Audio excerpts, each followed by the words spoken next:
Hi viewers, welcome to our channel. Friends, గ్రామ సచివాలయ ఉద్యోగాలకి ప్రిపేర్ అవుతున్న వారి కోసము పార్ట్ ఏ సబ్జెక్ట్స్ అంతా కూడా మీకు సిలబస్ అంతా కూడా క్లాసెస్ వైజ్గా అందిస్తున్నాను. సో ఈరోజు క్లాస్ నెంబర్ 18ని డిస్కస్ చేసుకోబోతున్నాం. ఫస్ట్ క్వశ్చన్, రాష్ట్ర స్థాయిలో మొట్టమొదటిసారిగా ద్విసభ పద్ధతిని ప్రవేశపెట్టినటువంటి రాష్ట్రాలు ఏవి? ఆన్సర్ ఆప్షన్ 1 చూద్దాం. బెంగాల్, ముంబై, మద్రాస్, అలాగే మద్రాస్, బెంగాల్ మాత్రమే, లేదా Bihar, Assam united province, Mumbai united province. So ఈ నాలుగింటిలో మనకి కరెక్ట్గా ఉన్నటువంటివి రాష్ట్రాలు A and C: Bengal, Mumbai, Madras, అలాగే Bihar, Assam united province. So ఇవి రెండు మాత్రమే సరి అయినవి. నెక్స్ట్, రాష్ట్రపతి ఎన్నికలలో పాల్గొనేవారు ఎవరు? ఆన్సర్ చూద్దాం. ముందుగా పార్లమెంటుకు ఎన్నికైన సభ్యులు, రాష్ట్ర విధాన సభకు ఎన్నికైన సభ్యులు, కేంద్రపాలిత ప్రాంతాలైన ఢిల్లీ మరియు పాండిచ్చేరి శాసనసభ్యులు. సో ఇవి మూడు కూడా కరెక్టే. రాష్ట్రపతి ఎన్నికల్లో వీళ్ళందరూ కూడా పాల్గొంటారు కాబట్టి ఆన్సర్ ఆప్షన్ 4. నెక్స్ట్, కేంద్ర మంత్రిమండలిలో సభ్యుడిగా ఉన్న మంత్రి ప్రవేశపెట్టబడినటువంటి బిల్లు లోక్సభలో ఓడిపోయినట్లయితే అప్పుడు ఏం జరుగుతుంది అంటే ఆన్సర్ ఆప్షన్ 3, మంత్రిమండలి మొత్తం రాజీనామా చేయాల్సి ఉంటుంది. నెక్స్ట్, సరి అయినటువంటి జతను గుర్తించండి. సో ఇక్కడ సరి అయినటువంటి జతలు ఏవో ముందుగా చదువుదాము. చట్ట వ్యతిరేక కార్యకలాపాల నివారణ చట్టం 1967, జాతీయ భద్రతా చట్టం 1980, ఉగ్రవాద నిరోధక చట్టము POTA 2002 పైవన్నీ సరైనవి. సో ఇందులో సరైన జతలు ఏవి అని చూసినట్లయితే మనకి ఆప్షన్ 4 అన్నీ కూడా సరి అయినవి. నెక్స్ట్, కవలలుగా పరిగణించే పార్లమెంటరీ కమిటీలు ఏవి?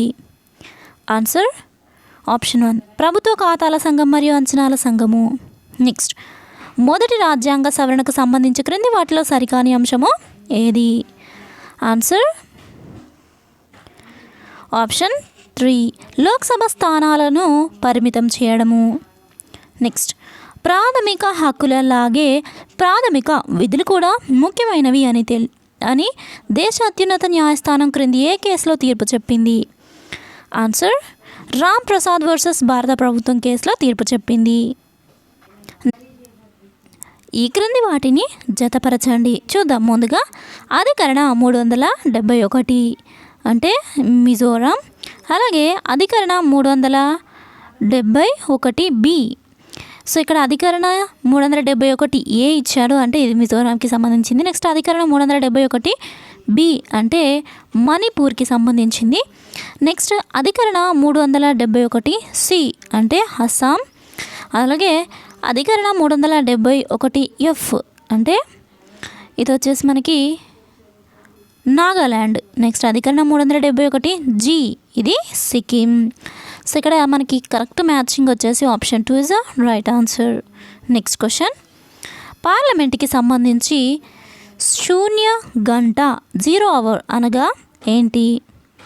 ఆన్సర్ ఆప్షన్ 1, స్పీకర్కు ముందస్తుగా తెలిపిన ముఖ్యమైన అంశాన్ని చర్చించడం కోసం ప్రశ్నకాలం తర్వాత మధ్యాహ్నము 12 గంటల తర్వాతి కాలాన్ని శూన్య గంట లేదా 0 అవర్ అని పిలుస్తారు. Important question. నెక్స్ట్, క్రింది వారిలో ఎవరు మొదటి క్యాబినెట్ సెక్రటరీగా వ్యవహరిస్తారు? Answer NR Pillai. నెక్స్ట్, భారత రాజ్యాంగంలోని 262 అధికరణకి సంబంధించి సరి అయిన వ్యాఖ్యను గుర్తించండి. ఆన్సర్ ఆప్షన్ 3, అంతర్రాష్ట్ర నదీ జలాల వివాదాల పరిష్కారాన్ని గురించి తెలుపుతుంది. నెక్స్ట్, ఈ క్రింది వాటిలో సరికాని జతను గుర్తించండి.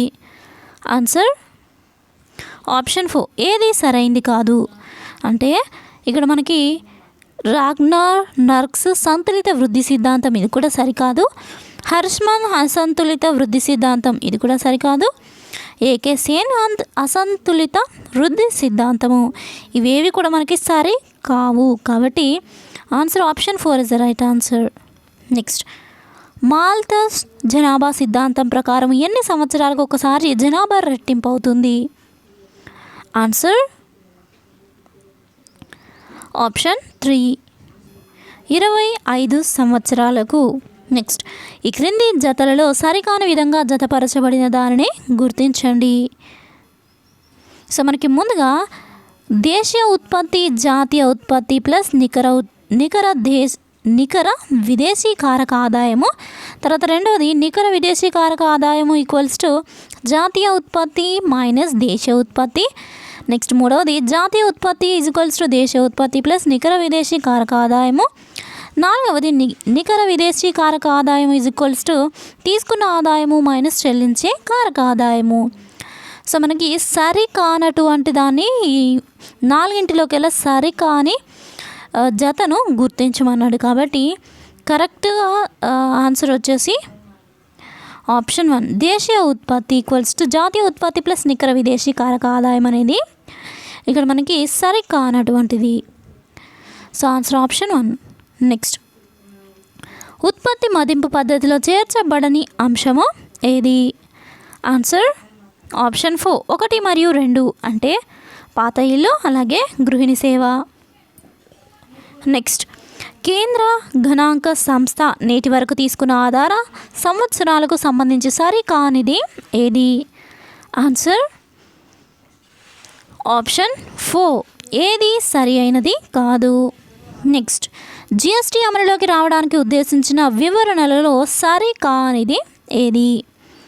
ఆన్సర్ ఆప్షన్ 4 ఏది సరైంది కాదు అంటే 122వ రాజ్యాంగ సవరణ బిల్లును 2014 డిసెంబర్ 19న లోక్సభలో ప్రవేశపెట్టారు. ఇది కూడా సరికాదు. సవరించిన రాజ్యాంగ సవరణ బిల్లును 2016 ఆగస్టు 3న రాజ్యసభ, 2016 ఆగస్టు 8న లోక్సభ మళ్ళీ ఆమోదించింది. సో ఇది సరికాదు. కేంద్ర రాష్ట్రాలు జిఎస్టీ విధించి వసూలు చేయుటకు 101వ రాజ్యాంగ సవరణ చట్టము అధికారం ఇస్తుంది. ఇది కూడా సరికాదు. సో ఇవి కూడా సరికాదు కాబట్టి answer option 4 is the right answer. Next, నీతి ఆయోగ్లో శాశ్వత సభ్యుడు కాని వారిని గుర్తించండి. Answer option 3 తవార్ Chand. Next, Andhra Pradesh రాష్ట్ర వ్యవసాయ మంత్రిత్వ శాఖ తెలుగులో ప్రచురించే మాసపత్రిక పేరేంటి? ఆన్సర్ ఆప్షన్ 1 పాడి పంటలు. నెక్స్ట్, ఆంధ్రప్రదేశ్లోని ఏ జిల్లాలో కండలేరు జింకల పార్కు ఉంది? Answer option 1 SPS Nellore. Next, జాతీయ ఆదాయము ఎక్కువ మొత్తంలో ఏ రంగం నుండి వచ్చుతుంది? ఆన్సర్ ఆప్షన్ 2 ప్రైవేట్ రంగం నుండి. నెక్స్ట్, భారతదేశంలోని అతిపెద్ద వాణిజ్య బ్యాంకు ఏది? Answer option 2 SBI. నెక్స్ట్, భారతదేశం యొక్క 2వ పంచవర్ష ప్రణాళిక రూపకల్పన చేసింది ఎవరు? Answer option 2 Mahalanobis. Next, NABARD ఒక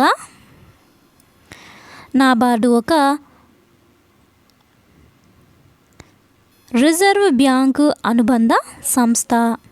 నెక్స్ట్, వడ్డీ రాయితీ పథకం క్రింద భారత ప్రభుత్వము సక్రమంగా పంట రుణాలను చెల్లించే రైతులకు ఎంత అదనపు ప్రోత్సాహకము అందిస్తుంది?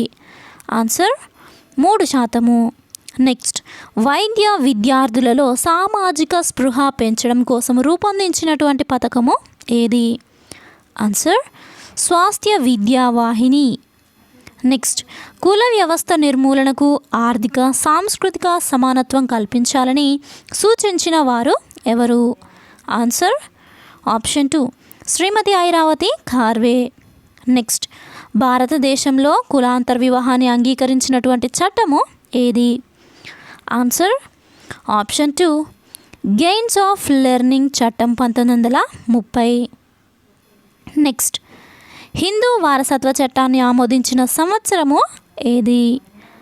Answer option 2 1956. నెక్స్ట్, భారతదేశంలో ఉమ్మడి కుటుంబ వ్యవస్థ విఘటితం కావడానికి గల ప్రధాన కారణము ఏది? ఆన్సర్ ఆప్షన్ 1 పారిశ్రామికీకరణ మరియు నగరీకరణ. నెక్స్ట్, ఒక దేశము అవినీతి రహితంగా సద్బుద్ధి కలిగిన ప్రజలతో విలసిల్లితే నా ఉద్దేశ్యంలో అది కేవలము 3 వల్లే సాధ్యమవుతుంది. వారే తల్లి, తండ్రి, గురువు అని ఎవరు పేర్కొన్నారు? Answer option 1 APJ Abdul Kalam. Next, నైరుతి ఋతుపవనాలు భారతదేశంలో మొదటగా ఎక్కడ ప్రవేశిస్తాయి? ఆన్సర్ ఆప్షన్ 1 అండమాన్ నికోబార్ దీవుల్లో. నెక్స్ట్, భారత భూభాగంలో మాత్రమే ప్రవహించే సింధు ఉపనది ఏది? Answer option 3 Beas. నెక్స్ట్, హరిత విప్లవం వల్ల ఎక్కువ ప్రయోజనం పొందిన పంట ఏది? ఆన్సర్ ఆప్షన్ 3 ABC అంటే గోధుమ, మొక్కజొన్న, జొన్న, వరి. సో హరిత విప్లవం వల్ల ఎక్కువ ప్రయోజనం పొందినటువంటి పంటలు ఇవి 3. సో కాబట్టి ఆన్సర్ ఆప్షన్ 3. నెక్స్ట్, చమురు శుద్ధి కర్మాగారములు భారతదేశం నందలి ప్రముఖమైన ఓడరేవులకు దగ్గరగా ఏర్పాటై ఉండుటకు ముఖ్య కారణము ఏది? ఆన్సర్ ఆప్షన్ 2 ఇతర దేశముల నుండి ముడి చమురును దిగుమతి చేయబడుట వలన. నెక్స్ట్, ఏ శిలా వ్యవస్థలో లోహ ఖనిజాలు కనిపించవు? ఆన్సర్ ఆప్షన్ 3 కర్నూలు శిలలు. నెక్స్ట్, ఆంధ్రప్రదేశ్లో అత్యల్ప ఉష్ణోగ్రతలను నమోదు చేసే లంబసింగి ప్రాంతము ఏ జిల్లాలో ఉంది? ఆన్సర్ ఆప్షన్ 2 విశాఖపట్నంలో ఉంది.